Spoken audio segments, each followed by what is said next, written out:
There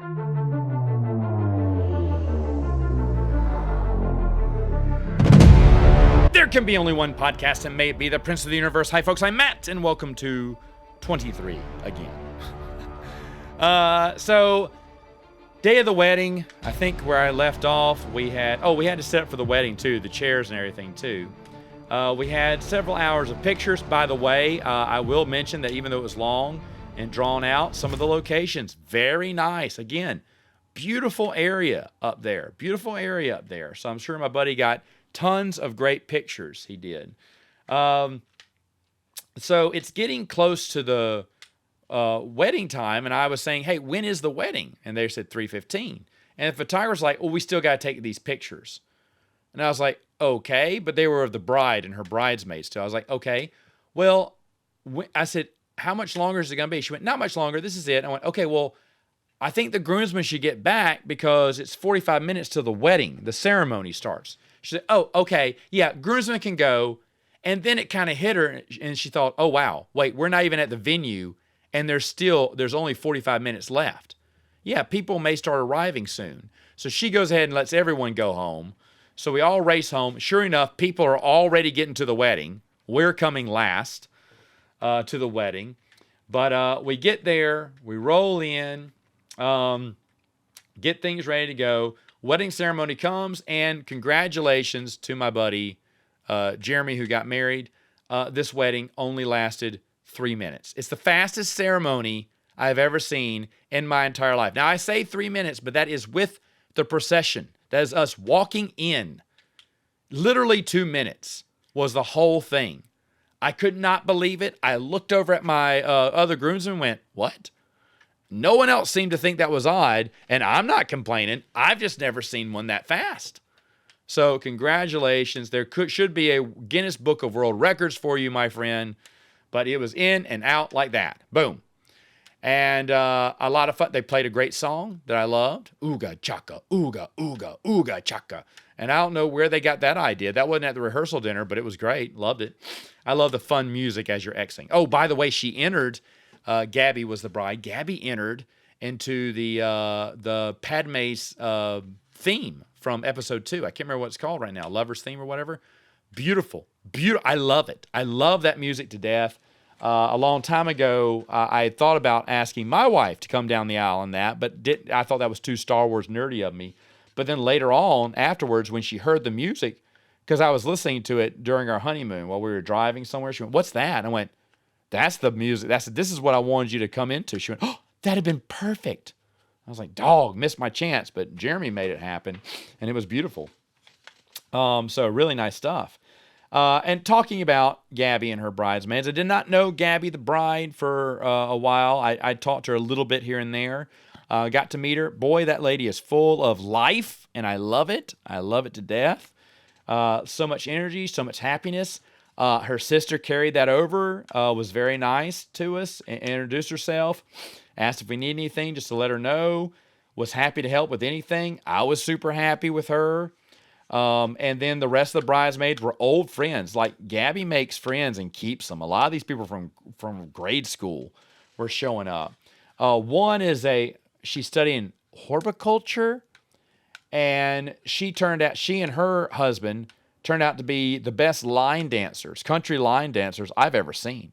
When they started playing country music, they got on there, and when I say they tore up the floor, oh my goodness, it was impressive. I was so shocked by that. I was like, what is going on here? I never, you can never guess that of these people, but really awesome. Here's a few others from their childhood. The one I walked down with actually said something that I ended up including into my speech, which was a hit. So thanks to her, I added one other thing. And then there was another girl with the same first name as my wife. We instantly hit it off. And as most people, I'm thinking like, yes, hi. And then they don't talk to you. Okay, I'm not saying it's mean or ugly or anything. It's just that that's kind of how people are who don't know each other. They introduce themselves and then hang out with the people they know. No, not these bridesmaids. They were happy to talk to me. One sat with me at breakfast to get to know me a little bit better. Another one the whole time at the party was pushing me and her fiance up on the dance floor with her. And if one of us wouldn't come, she'd make the other one go. Like if he was done, she'd bring me up there. And again, a lot of energy like Gabby the bride. Oh my goodness. But they were just all very friendly. And that's what shocked me. Because I'll be honest, I thought there was going to be a lot of people saying hello and then talking with the people they know. And I would have no judgment on that. That's just how we are. But these people were all very kind, very nice, had several conversations with me. This girl's fiance and I, we had a long conversation at breakfast too. He was just a really awesome guy, and I mean, just everyone. I was just kind of shocked that everyone was just so, friendly. I'm openly friendly. I try to make new friends, but I understand if you're just meeting someone for the first time, they'd be like, hey, you know what? This is a wedding from a special buddy. I kind of want to enjoy this with my friends. I'd be like, okay, I get that. Don't want to meet a stranger. That's fine. But everyone, super nice. The guy, for instance, my buddy's a welder, so his welder friend, really cool guy. Like I said, I will be seeing him again. I know it. I even told him our paths are going to cross again, mainly because he's moving closer to me in the near future. In a year from now, he'll be moving. And we have already cemented it that we will be meeting again. Honestly, I hung out with him and his girlfriend the entire time at the party, It was super fun. I didn't want to. I thought, you know what? They're probably going to be like, this is the creep that talked to us last night or yesterday at the rehearsal dinner. We couldn't get away from him. Now we can. But no, I walked away. They'd come back up. I was like, okay, cool beans. So I was like, I'm not bothering them. I don't want to bother anyone. Went and met his other welder buddies. All of them are hilarious. I instantly was given a seat at the table. We all hit it off, and I got a few other numbers. I'm making friends. Back in the day, you got female numbers, but now you just get you get guys' numbers to just text, keep in touch, and have fun. I'll be honest, of all the welders, one of them was a girl, and I had no idea she was a welder. I thought her boyfriend was the welder, so she'll never listen to this, but I'm sorry. I just assumed your boyfriend was the welder. I did not know. I did not know she was the welder. But until later on that night, when one of them was laughing, I was like, dude, that guy's not a welder. His girlfriend is. I was like, whoa, whoa, whoa, what? Didn't know. My bad, as they say. But anyway, the other welders, really fun guys, really fun group of guys. Had a lot of fun making the jokes and everything. And again, they want me to come back up there, or they're coming down to see me. I don't know if that's true. We all say things, but either way, I had a blast. So even Jeremy, the groom's work friends, awesome, just awesome guys. I just never thought there'd be that many friendly people. Not that they'd be unfriendly again. Not saying that. There's friendly people. Let me tell you, this wedding started at 3:15. It ended with the reception at 10:15. 7 hours long. That is probably the second longest wedding I've ever been a part of. Again, kudos for Jeremy for breaking records for me. But I'll be honest, Gabby was probably, if it wasn't for Gabby, the party would have ended at 8. Now, they did have a dinner afterwards. They had the reception where people got snacks, where they took pictures with the parents and everything. And that lasted about, to 4:30 or something. And then we did our dinner thing with speeches. Oh, I gave my speech. The dad went first. The father of the groom went first, said some nice things. The sister of the bride went next. She was the maid of honor, and she said great things. In fact, every woman there, even all the grandmothers on the groom's side were crying when the bridesmaid was crying and talking about how much she loved her sister. Great speech, awesome speech. And now I have to go after that. After Emmy award-winning speech, then they bring up the clown, who, while she was talking about her speech, I'm still thinking, what am I going to say? I'm not kidding you. If Jeremy listens to the podcast, he'll find out this is very last minute. But I pieced things together by remembering a conversation I had with the welder the night before and with the bridesmaid that morning. And I thought, I can tie this together. And I did. I think it went all right. People congratulated me for the speech, said it was a very good speech. I hope so. Maybe they were being nice. I don't know. But either way, I did feel it was pretty good. I give myself a B+, especially for last minute. Like thinking back on it, there's something I would change with it. There's a few ways I would introduce my 3 points. Again, I had 3 points. And other than that, B+, I would say on the speech for me. And it was It was a lot of fun doing. Now, at this wedding, Gabby was the main star. She was partying, and I swear at 8 o'clock they would have left. I think the groom was done by 8. But Gabby, party don't stop till the sun goes up, I guess. That girl has so much energy. I mean, hitting the dance floor, photobombing people. And by the way, when she photobombs someone, everyone cheers. Because it is her day. On September 7th, 2024, I'm going to tell you this. No one on the face of the planet had more fun than Gabby. No one did. There's no possible way, you could have shot yourself with morphine, gone to Disneyland all day and had puppies licking your face and still not have beat the day that this bride had on her wedding day. She was high on life and was just all smile. I mean, God bless America. She had it all that night. And I don't know, maybe Jeremy told her at 10:15, we're done. I don't know. Maybe she was done. I don't know. She felt like she had a lot of energy while she was saying goodbye to us, but 10:15, they unplugged the party and everyone went home. But boy, what a night. People were dancing. People were cheering. Most of the people stayed till about 9:30, to be honest. I was a little surprised. But people didn't. And then after 9:30, the party started dwindling, to all her friends, her college friends, her high school friends, her grade school friends. But still plenty of people around.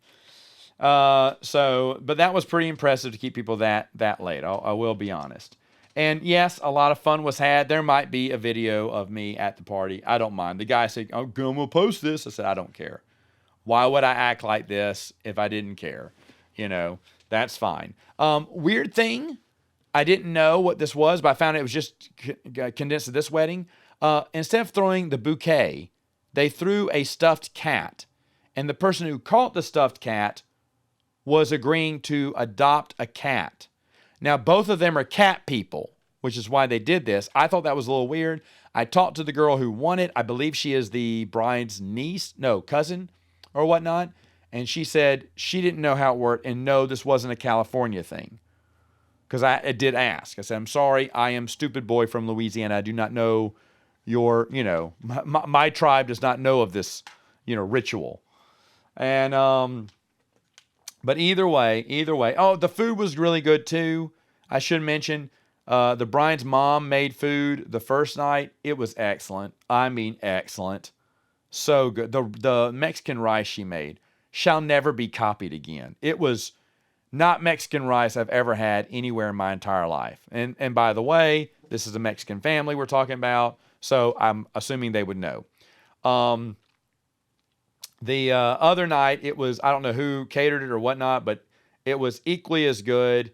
And the highlight for me, they had the big pretzels, soft pretzels with beer cheese or any type of, caramel, chocolate, mustard, whatever else you wanted on. I should have eaten 2 of those. I felt I was being piggy if I did. And Polish sausages, hot dog sausages, with all the toppings you want. Mine had pickles and mustard, but very excellent stuff. I mean, honestly, food, A+ all around the entire wedding. Kudos again to my buddy. That was no joke. Other than that, though, the wedding went fine. Now, here we go. We're after the wedding. We're coming down off a high here. I get in 10:15, 10:20, 2022. The bride comes in, thanks us for coming, thanks me for coming. Very sweet of her. They all leave, and I realize that I have an option. My first option is to stay there, which I was originally thinking about, for the night, hang out with the groomsmen a little bit, and then, take a 2-hour nap and then drive back to Sacramento. However, the night before, remember when I told you the first night was the night I got any sleep? That is true. The night before, and if the groomsmen are listening, they're going to find this out because I never told anyone, the fold-out couch was a nightmare. It was a nightmare. We all knew it had a gap in it. No one laid down on it. It was slanted backwards, so you're sliding off. You're sliding off unless you're physically trying to anchor yourself with your feet on the edge of the bed. You're sliding because it's anchored. It's a decline or incline. I don't know what it means. Incline, I guess. And the sheets are basically stapled to that bed. I could not get them off.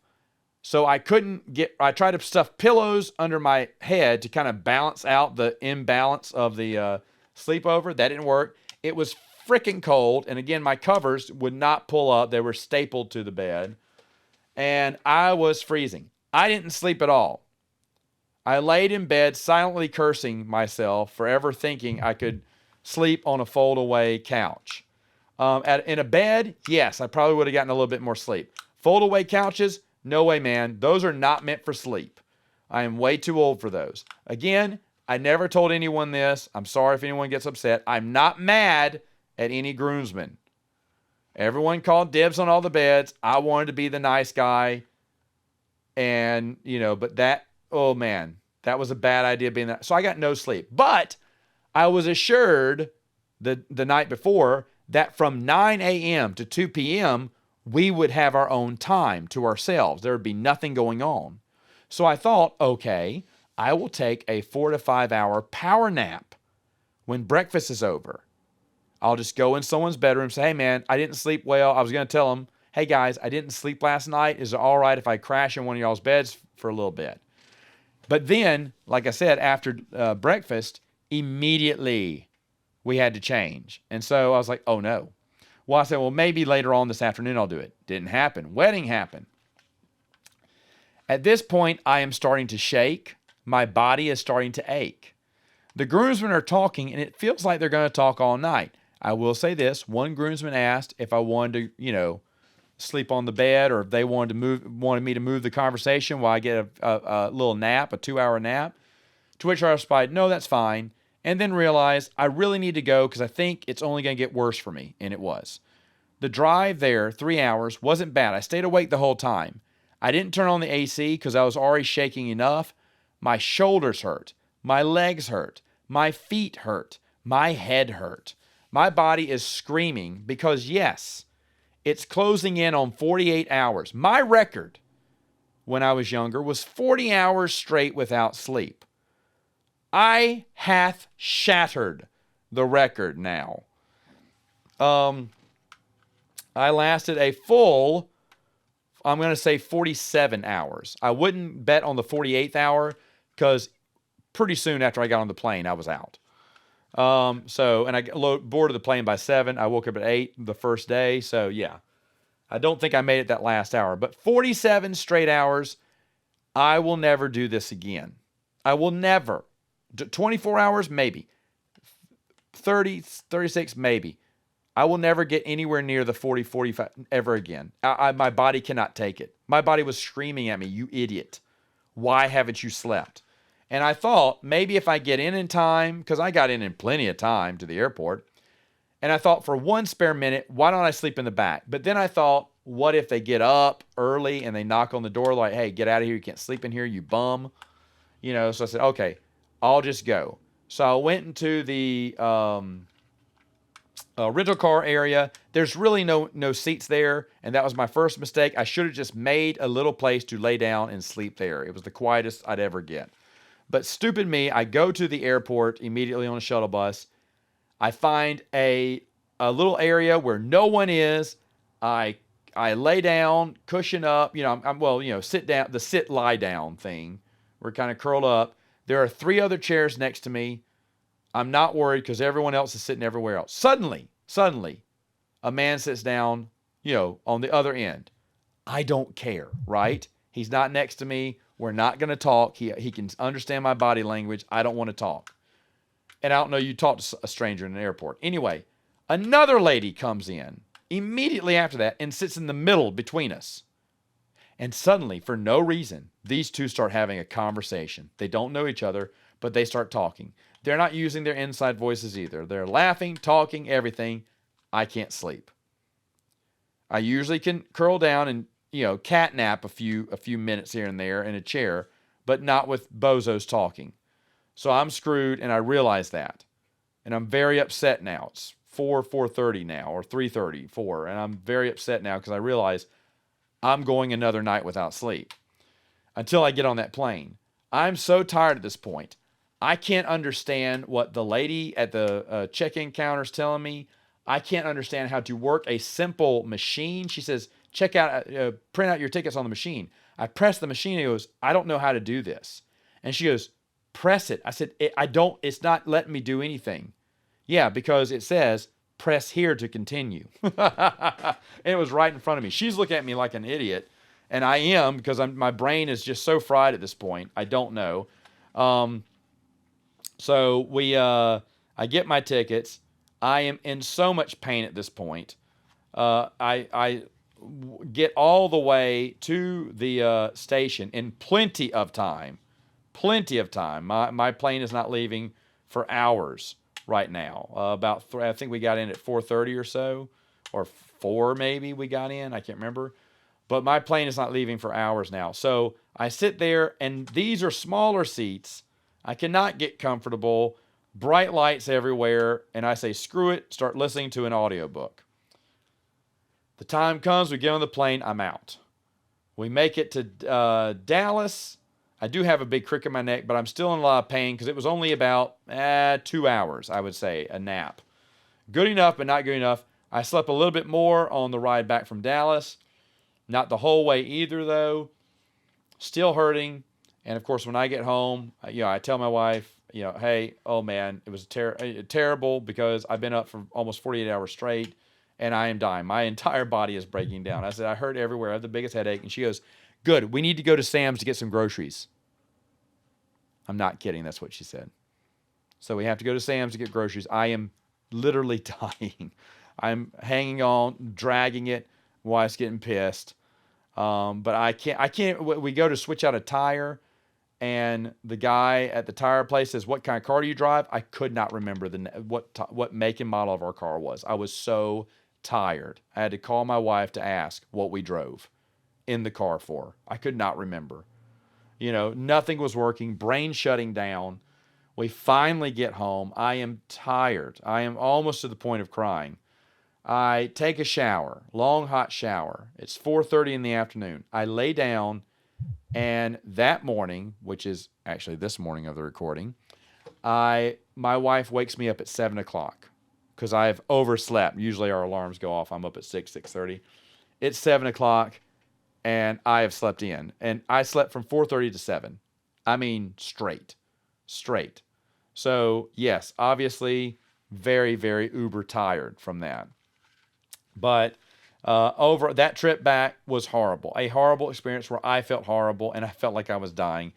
And I'll be honest, even today, as I'm speaking to this, as of this recording, I am still recovering from that. I still feel a little bit out of it. I don't know how much it'll take. But overall, incredible trip. A lot of fun, a lot of memories. I did the thing I do at the last 3 weddings. I popped a squat this time. On the front porch of the house, looked at the lovely mountain, and thought, if this is my last one, if this is my last rodeo to be a groomsman, because my days are numbered, I'm aging up now, I'm going to be back to the man who's going to be sitting at weddings, not being in weddings.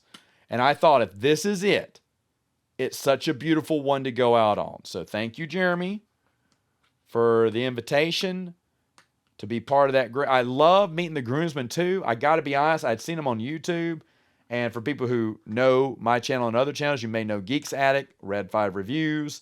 Dylan has his own channel too called DAC305, but it's not that big of a channel. But still, Dylan from Twin Sons Foundation.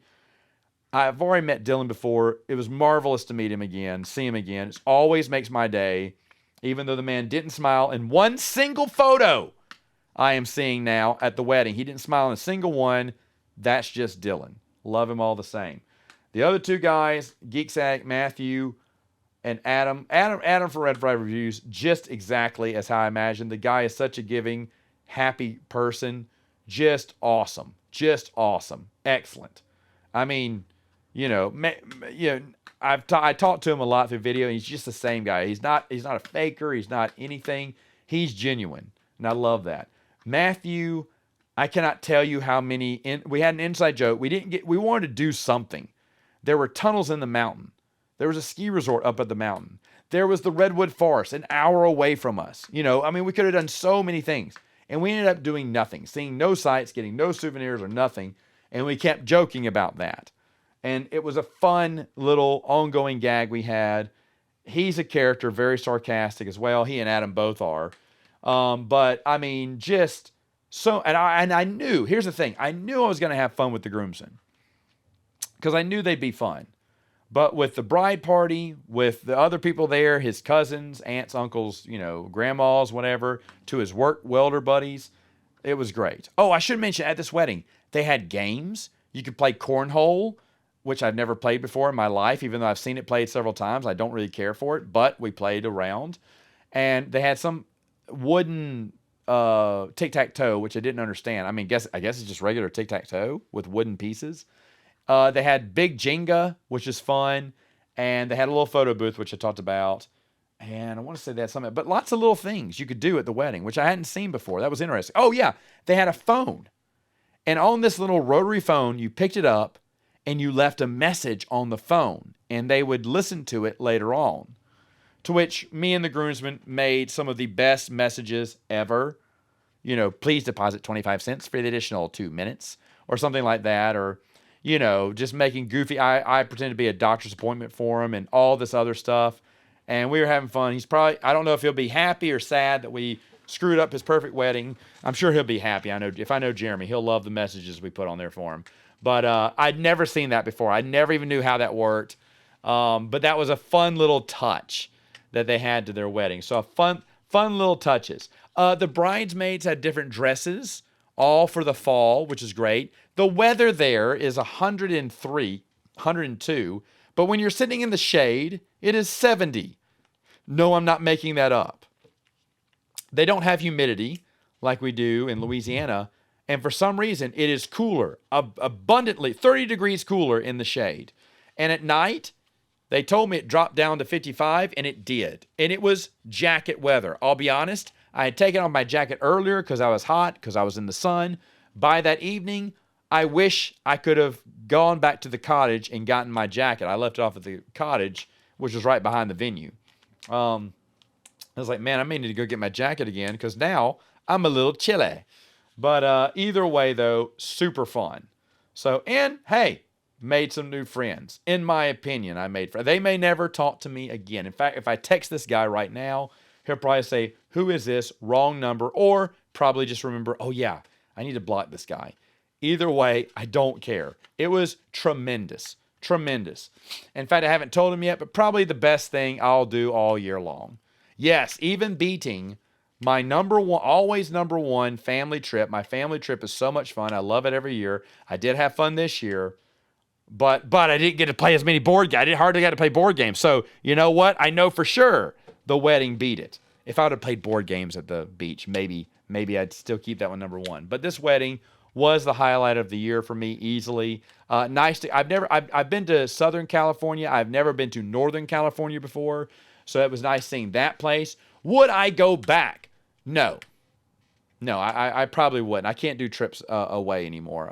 I do very rarely. This is a rare time I've taken a trip away without the kids, and I did miss the little Rugrats a lot. In fact, when I got off the plane, that was really another highlight. That was the highlight, the only highlight of the trip coming back, was getting off the plane and having my girls and boy be disregardless for security lines and run past the security line into the terminal. The police didn't mind, thank goodness. But they ran into the terminal and gave me big hugs. And that was awesome. That was, if I had been of sane mind, I might would have teared up. But at that point, I was like, oh, good, yeah, give me hugs. Daddy's ready to be home. Show Daddy where the bed is, It's probably too tired to appreciate the moment. I did appreciate the moment. I did think it was wonderful. I would have been touched if I would have been in the right state of mind, which is a rested peace of mind. Again, party Matt, he's gone. We're not going to party like it's 1999 because I was way younger in 99. Now we're going to start partying maybe until, like it's 2029. I'm going to ease off on the partying now from now on. Goodness, great, because if there's a dance floor, I've got to make a fool of myself. And I mean it, like a fool of myself. I don't care. It's fun. Usually it's more fun when your brothers and my family and friends are out there helping me, but I thought, you know what? It's the last wedding. I may dance. Will it be my last wedding? I think so. Again, I think so, but who knows? I've said this for the past 3 years. Either way, it was a good one. Thank you, Jeremy. And thank you, everyone, for listening to this one. Just wanted to give my thoughts on wedding number 23. I'll see you next week on Princes of the Universe.